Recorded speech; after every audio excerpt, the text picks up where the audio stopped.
Hello दोस्तों, आप सभी का एग्जाम बुक एकेडमी में स्वागत है। आज हम इस क्लास में एसएससी जीडी 2021 के लिए मैथ्स पढ़ने वाले हैं और आज हम SSC GD previous year question को सॉल्व करेंगे। हम देखेंगे कि एसएससी जीडी में प्रीवियस ईयर किस प्रकार के प्रश्न पूछे जाते हैं और यह हमारा पार्ट 3 रहेगा। यदि आपने अभी तक हमारे चैनल को सब्सक्राइब नहीं किया है तो इस चैनल को सब्सक्राइब करें। तो हम स्टार्ट करते हैं पहले प्रश्न से। पहला प्रश्न क्या करेगी, 9, 14 और 99 में चौथा अनुपातिक क्या है, यह हमें बताना है।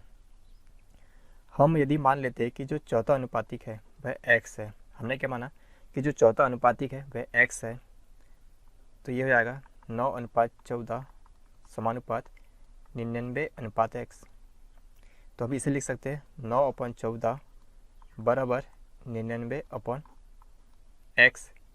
9 से आएगा यह 11 बार, x बराबर आया 11 × 14।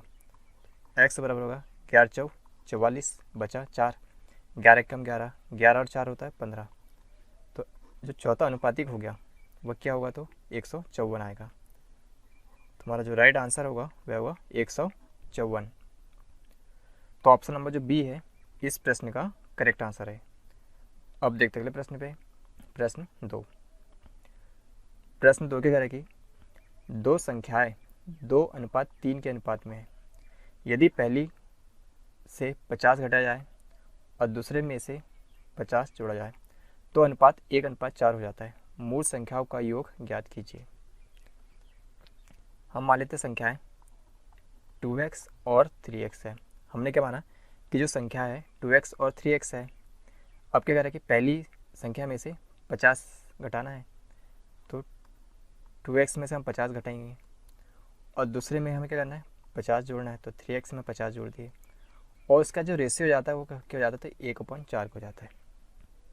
4 का गुना 2x माइनस 50 के साथ होगा तो क्या आएगा 4 दूनी 8x माइनस 4 गुणित 50 कितना होगा, तो 200 बराबर 3x प्लस 50। ये 3x इधर लाएगा तो क्या हो जाएगा 8x माइनस 3x हो जाएगा 5x। ये माइनस का 200 इधर जाएगा तो प्लस का 200 हो जाएगा, तो 200 और 50 होगा 250। 5 से आएगा 5 25, तो x की वैल्यू आई 50। x हमारे पास कितना है 50। हमें क्या पूछा है मूल संख्याओं का योग, तो योग क्या होगा, मूल संख्या क्या है 2x और 3x है, तो 2x प्लस 3x टोटल हो गया 5x और x का मान कितना है 50 है, तो 5 गुणित 50 तो 5 25। तो मूल संख्या का जो योग आएगा कितना आएगा, तो 250 आएगा। योग कितना आएगा 250। तो इस प्रश्न का जो राइट आंसर होगा ऑप्शन नंबर सी। अब देखते हैं अगले प्रश्न पे। प्रश्न 3 क्या करेगी, ए, बी और सी का औसत वजन 55 kg है।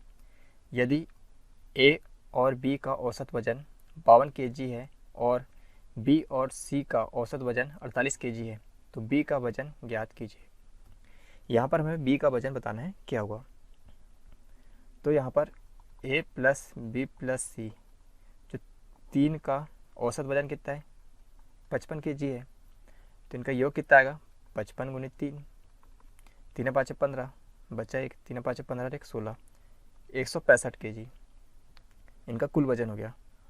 उसके बाद ए प्लस बी, जो ए प्लस बी का औसत वजन है 52 kg, तो इनका कुल वजन कितना आएगा 52 गुणित 2, क्योंकि 2 जन है, 2 दूनी 4 और 2 पंचे 10, 104 kg। उसके बाद हमें और बी और सी का औसत वजन 48 kg दिया है। बी प्लस सी का भी औसत वजन कितना है 48 kg है, तो ये हो जाएगा 48 गुणित 2, 48 गुणित 2 होता है 96 kg। हमें यहाँ पर क्या ज्ञात करना है, बी का वजन ज्ञात करना है। तो हम क्या करेंगे, ए प्लस बी प्लस सी का जो कुल वजन है 165 kg, इसमें से माइनस कर देंगे ए प्लस बी का जो कुल वजन है 104 kg इसे। तो ए प्लस बी प्लस सी माइनस ए माइनस बी बराबर 105 माइनस 104।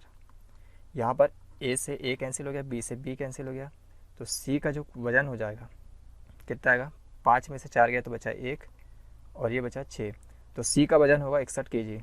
सी का वजन आ गया 61 kg। अब जो सी का वजन है बी प्लस सी, इसमें हम सी का मान रख देंगे, तो यहाँ से जो बी का जो वजन आएगा वह आएगा 96 माइनस 61, तो कितना जाएगा ये 5 और 3, तो 35 kg। तो जो बी का जो वजन हो जाएगा वह हो जाएगा 35 kg। हमने क्या करा, पहले सी का वजन निकाला, अब सी के वजन का जो सी का जो मान है वह हम इस लास्ट वाले में रख देंगे। तो यहाँ से हमारे पास जो बी का जो वजन आएगा वह 35 kg आएगा। तो ऑप्शन नंबर जो डी है इस प्रश्न का करेक्ट आंसर है। अब देखते हैं प्रश्न पे। प्रश्न 4 क्या करें कि सरलीकृत कीजिए। यहाँ पर हमें सरलीकृत करना है। हमारा जो समीकरण है वह 25 माइनस 48 भागित 6 प्लस 12 इंटू 2 क्या है, तो 25 माइनस 48 डिवाइड 6 प्लस 12 इंटू 2। तो यहाँ पर बर्ड मास का रूल लगेगा। सबसे पहले हम क्या करेंगे, भाग करेंगे। 48 में 6 का भाग देंगे, कितना आएगा 6 8 48 प्लस उसके बाद क्या होगा, गुना होगा, 12 दूनी 24। तो 25 और 24 कितने आएगा, तो ये आएगा 49 माइनस 8, तो ये आएगा 41। तो हमारा जो राइट आंसर होगा इस प्रश्न का वह होगा 41। तो ऑप्शन नंबर जो बी है इस प्रश्न का करेक्ट आंसर है। अब देखते हैं प्रश्न पे। प्रश्न 5 क्या कह रहा है कि पिता और उसके पुत्र की वर्तमान आयु का अनुपात 4:1 है। 5 वर्ष पहले उनकी आयु 7:1 के अनुपात में थी। पुत्र की वर्तमान आयु ज्ञात कीजिए। यहाँ पर कौन कौन है, पिता है और पुत्र है। पिता है और पुत्र है। इनकी जो वर्तमान एज का जो रेशो दिया है 4 और 1 का दिया है। कितने का दिया है, 4 और 1 का दिया है। और 5 वर्ष पहले की अगर बात करते हैं तो 5 वर्ष पहले जो इनकी आयु का जो अनुपात हो जाता है वह 7:1। तो यहाँ पर होता क्या है कि कभी भी एज का जो डिफरेंस रहता है हमेशा सेम रहता है, चाहे 5 साल पहले की बात करो या 10 साल पहले की बात करो, एज का डिफरेंस हमेशा सेम रहता है। तो यहाँ पर 7 और 1 के बीच कितने का डिफरेंस है, 6 का डिफरेंस है। और 4 और 1 के बीच की बात करते हैं यहाँ पर 3 का डिफरेंस है। तो यहाँ पर ये जो डिफरेंस है सेम होना चाहिए। इसके लिए हम करें, यहाँ पर हमें 2 से गुना करना पड़ेगा, तभी तो 6 आएगा। तो यहाँ पर भी 2 से गुना करना पड़ेगा। तो ये होगा 7 और 1, और 2 से यहाँ गुना करेंगे तो कितना आएगा, 2 4 8 और 2 1 कम 2। ये वर्तमान क्या है और ये 5 वर्ष पहले। यहाँ पर कितने का अंतर है, 1 है और प्रश्न में 5 है। तो 1 की वैल्यू 5 है, तो हमें क्या निकालना है, पुत्र की वर्तमान आयु। तो हमें 2 की वैल्यू बताना है। तो 2 की वैल्यू क्या होगी, 10 होगी। तो जो पुत्र है उसकी जो आयु होगी वह होगी 10 वर्ष। पुत्र की आयु क्या होगी, तो 10 वर्ष होगी। तो ऑप्शन नंबर जो डी है इस प्रश्न का करेक्ट आंसर है। अब देखते हैं अगले प्रश्न पे। प्रश्न 6 क्या कह रहा है कि 3 संख्याएं 1/3 अनुपात 2/5 अनुपात 1/4 के अनुपात में है। सबसे बड़ी संख्या और सबसे छोटी संख्या के बीच का अंतर 9 है। संख्या ज्ञात करें। 3 संख्याएं, ये उसके बाद ये जो संख्या है 1/3 2/5 और 1/4 के अनुपात में है। अब इसे हम सरल कर लेते हैं। उसके लिए हम करेंगे एलसीएम लेंगे। 3 5 और 4 का एलसीएम कितना होगा, 60 आएगा। तो 60, उसके लिए हम क्या करेंगे, 60 में सभी जगह गुना कर देंगे 60 से। तो 60/3 2 इंटू 60/5 और 60 गुने तो 1/4। 3 से आ गया 20 बार, तो ये हो गया 20। 5 से आएगा 12 बार, तो ये 12 दूनी 24। और 4 से आएगा ये 15 बार, तो ये होगा 15। तो यहाँ पर सबसे बड़ी संख्या क्या है, 24 है, और सबसे छोटी क्या है, 15 है। तो इनके बीच का डिफरेंस कितना है, 9 यूनिट का है। कितने का है, तो 9 यूनिट का है। और प्रश्न में कितने का अंतर है, तो 9 का है। तो 9 का मान 9 है, तो 1 का मान क्या होगा, 1 होगा। तो 20 का मान क्या होगा, 20 होगा। उसके बाद क्या है, 24 है, 24 का मान क्या होगा, 24 होगा। और उसके बाद हमें क्या दिया है, 15, तो 15 का मान क्या होगा, 15 होगा। तो संख्या क्या होगी, 20, 24 और 15 होगी। संख्या क्या होगी, 20, 24, 15, 20, 24, 15। तो हमारा राइट आंसर होगा option number C. Option number C इस प्रश्न का करेक्ट आंसर है। अब देखते अगले प्रश्न पे, प्रश्न 7। प्रश्न 7 का कह रहा है कि एक घड़ी का अंकित मूल्य 600 रुपये है। एक दुकानदार 2 क्रमिक छूट देता है और 459 रुपये में घड़ी बेचता है। यदि पहली छूट 10% हो तो दूसरी छूट क्या हो गई, ये हमें बताना है। तो इसके लिए एक फार्मूला होता है, MP into 100 minus discount 1% upon 100 into 100 minus discount 2% upon 100 बराबर क्या आएगा, SP आएगा। अब मार्केट प्राइस हमारे पास कितना है, 600 रुपये है, यहाँ रख देंगे 600। 100 माइनस डिस्काउंट 1 किया तो 10% है, 100 में से 10 जाएगा तो कितना हो जाएगा, 90। तो 90 अपॉन 100 इंटू डिस्काउंट 2 हमें निकालना है, तो इसे जैसे वैसे रहने देते हैं। और SP है 459। तो यहाँ पर 2 शून्य से 2 शून्य कैंसिल हो जाएगा, 1 शून्य से 1 शून्य कैंसिल हो जाएगा, 9 से 9 5 45, 9 1 9, 3 से आ गया यह 2 बार, 3 से आ गया 17 बार, 2 से आ गया 5 बार। तो यह 100 माइनस D2 बराबर 5 गुणित 17, 17 पंचे 85। तो D2 इधर जाएगा तो प्लस को जाएगा और 100 माइनस 85। तो D2 कितना आया, 15। 15 मतलब कि 15%।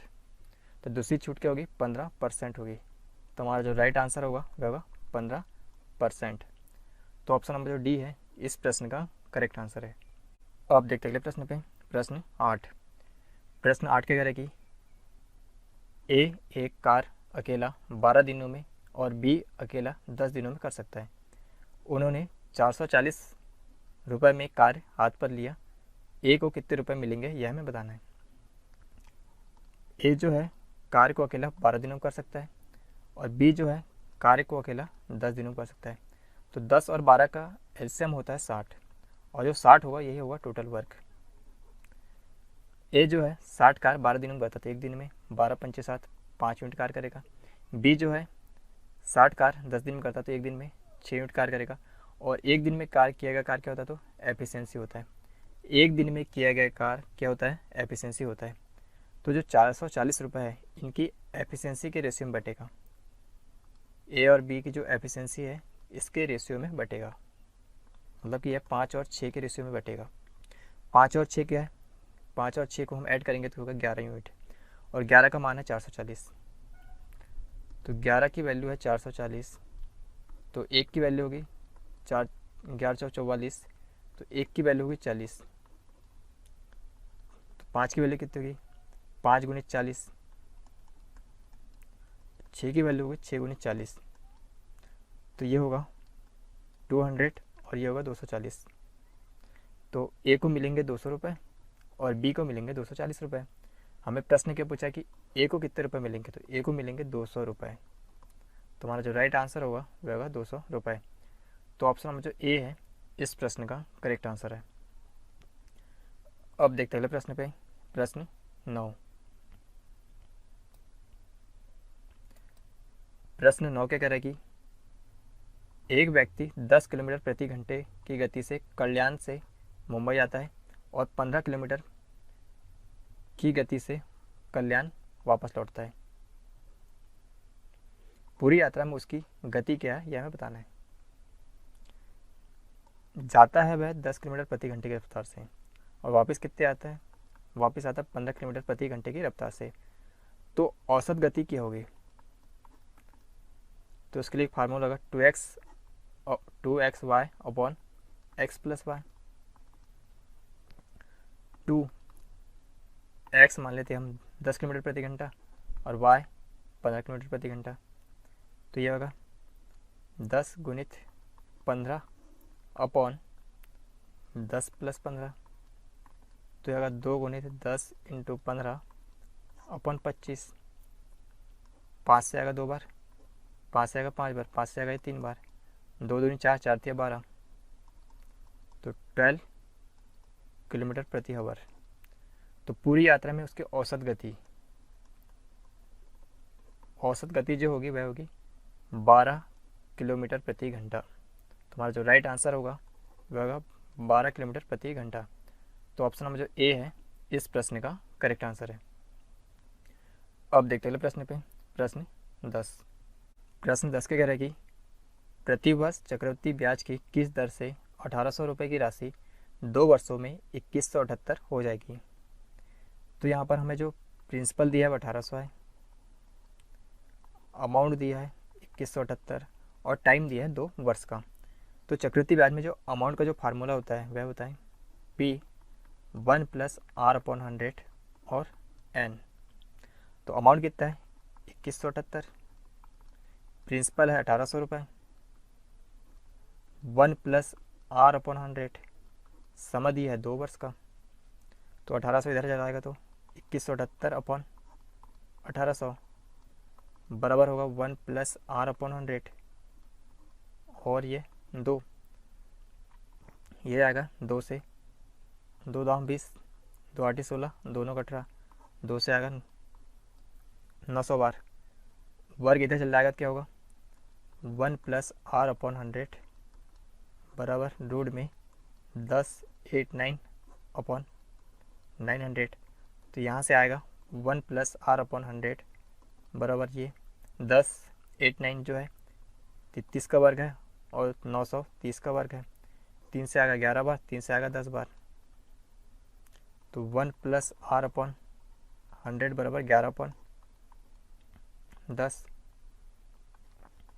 तो यहाँ से क्या होगा, यह आएगा 100 + R बराबर 11 × 100 अपॉन में 10। 1 शून्य से 1 शून्य कैंसिल हो जाएगा, 11 दाम 110। तो R जो आएगा यहाँ से 10% जाएगा।